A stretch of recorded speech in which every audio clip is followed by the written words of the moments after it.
7872 سال پہلے وید ویاس جی نے جو بھوشیہ پران لکھا اس کا یہ شلوک اٹھائیے جس کے اندر صاف طور پر کلیئر کیا گیا ہے کہ شودرو برہمن تامتی، کوئی بھی آدمی پرماتما کے سر سے پیدا نہیں ہوتا ہے. پیدا ہر انسان ایک سمان برابر پیدا ہوتا ہے ان دا ورلڈ، دنیا کے اندر.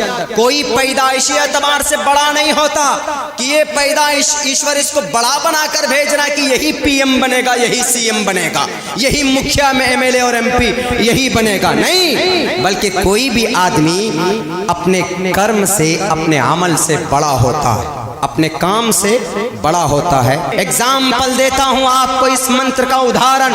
ہندوستان کی تقدیر لکھنے والا، ہندوستان کے سمویدھان کو لکھنے والا کون؟ تاریخ معلوم ہونا چاہیے ہندوستان کے لوگوں. میرے نوجوان ساتھیوں، آپ سے بھی گزارش ہے جتنا وقت آپ سوشل میڈیا پر ایکٹیو ہوتے ہیں، جتنی دیر میں آپ سلمان خان صاحب کی کوئی پکچر ریلیز ہوتی ہے تو 2 بجے رات پر آپ اس کو ڈاؤن لوڈ کرتے ہیں کہ 12 بجے رات کو ذرا نیٹ ورک فری رہے گا، ہم اس ٹریلر کو سیو کرتے ہیں اور اس کو آف لائن کر کے دیکھیں گے.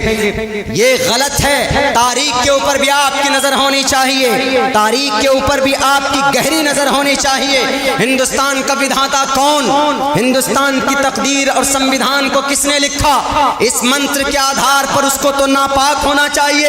ارے ڈاکٹر بھیم راؤ امبیڈکر جو کہ دلت تھے، جو کہ شودر تھے، اگر تمہاری بات مانے تو ان کے ہاتھوں سے لکھی ہوئی چیز ناپاک اینڈ ریجیکٹیبل. لیکن نہیں، یہ ڈاکٹر بھیم راؤ امبیڈکر نے 3 سال میں ہندوستان کا سمویدھان لکھا.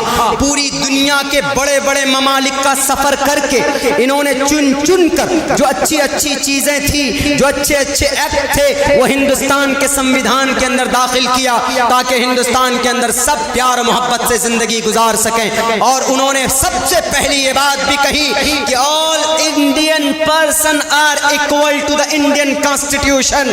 ہندوستان کی نظر میں کوئی بڑا چھوٹا نہیں ہے، ہندوستان کی نظر میں کوئی پاک اور پوتر اور اپوتر نہیں ہے، بلکہ برابر ہے. اگر ان لوگوں کی مانو، ان بہروپیوں کی مانو تو وہ تو دلت تھے، وہ تو شودر تھے. ان کے بھائی لکھی ہوئی کتاب کیوں نافذ کی گئی؟ لکھا ہوا سمویدھان 26 جنوری 1950 کو امپلیمنٹ کیا گیا. پورے ہندوستان کے اندر ہندوستان کا یہ قانون نافذ کیا گیا. ہم اسی دن کو 26 جنوری کے نام سے یاد کرتے ہیں، ریپبلک ڈے کے دن سے ہم اس کو یاد کرتے ہیں. 15 اگست 1947 میں ہمارا ملک آزاد ہوا تھا. 3 سال کے بعد یہ قانون لکھا گیا. لکھنے والا کون؟ صدر ڈاکٹر بھیم راؤ امبیڈکر. وہ ایک چمار تھے. آج ان گروؤں کی مانو، ان شرابی اور کبابی فاسق و فجار دجال کے بیٹوں کی مانو تو ڈاکٹر بھیم راؤ تو ناپاک تھے. لیکن نہیں، ایشور کے مطابق کہا گیا کہ اگر کوئی نچلے طبقے کا آدمی بھی ہو لیکن وہ اگر کام اچھا کرتا ہے تو اس کو بڑا درجہ برہمن سے بھی آگے بڑھ جاتا ہے. اور یہ ثابت کیا ڈاکٹر بھیم راؤ امبیڈکر نے. پوری دنیا کے اندر ادب سے نام لیا جاتا ہے. کیوں؟ کیونکہ آدمی بھلے ہی چھوٹے فیملی سے بلونگ کرتا تھا لیکن کام اتنا اچھا کر گیا. ہندوستان کے پوری اس تقریباً جتنے بھی لوگ ہیں ان کو ایک اتنا خوبصورت نظام دے کر کے گئے. پوری دنیا کے اندر ان کا ریسپیکٹ اور ان کی عزت کی جاتی ہے. اور آج کے ڈیٹ میں جو اپنے آپ کو کہتے ہیں کہ آئی am a Brahmin, I am a god, I am a son of Brahmin ji, ہم برہمن جی کے سر سے پیدا ہوئے. ہمارے ہندوستان کے ہندو بھائیوں، آپ برہمن خاندان میں پیدا ہوئے ہیں. میں دل کی گہرائی سے آپ کی رسپیکٹ، آپ کی عزت کرتا ہوں. لیکن اگر آپ نے یا کسی نے بھی، یا اگر مسلمانوں میں بھی اگر کوئی سید ہے یا کوئی چودھری ہے تو اپنی چودراہٹ کو کسی کے اوپر ظلم کرنے کے لیے استعمال کرنے کے اللہ نے نہیں دیا. اگر آپ برہمن ہیں تو اچھی بات ہے، لیکن اگر اس برہمن کو آپ نے گائے کے نام پر لوگوں کو مارنے کے لیے اگر استعمال کیا، اگر آپ نے اپنے اس عہدے کا استعمال مندر مسجد کے نام پر لڑانے کے لیے کیا، اگر آپ نے اپنے اس عہدے کا استعمال کہیں ابھی گڑگاؤں کے اندر ابھی ایک گھرانے کو 10 لوگوں کی ایسی بے رحمی کے ساتھ پٹائی کی گئی، جب پیٹنے کے لیے وہ بے لگام گھوڑے آئے تھے، اپنے آپ کو کہہ رہے تھے کہ میں برہمن ہوں، آپ کو ایشور نے برہمن بنایا، معصوم نہتھے لاچار لوگوں کے اوپر اتیاچار کرنے کے لیے نہیں. کہاں یہ ہمارا ہندوستان جا رہا؟ اللہ کے نبی علیہ السلام نے اسی بھید بھاؤ کو مٹایا. اسلام اسی لیے قیامت تک رہے گا کہ اگر 1450 سال بعد بھی اگر دھرم کے نام پر بانٹنے کی کوشش کرے یا اگر برہمن اور شودر کے نام پر کسی کو پوتر اپوتر کہنے کا پرچار کرے تو محمد الرسول اللہ نے کہا تھا، اسلام نے کہا تھا کہ اللہ کی نظر میں کوئی ذات کی اہمیت نہیں ہے، برادری کی اہمیت نہیں ہے، بلکہ وہاں پر کرم کو دیکھا جاتا ہے، وہاں پر عمل کو دیکھا جاتا ہے۔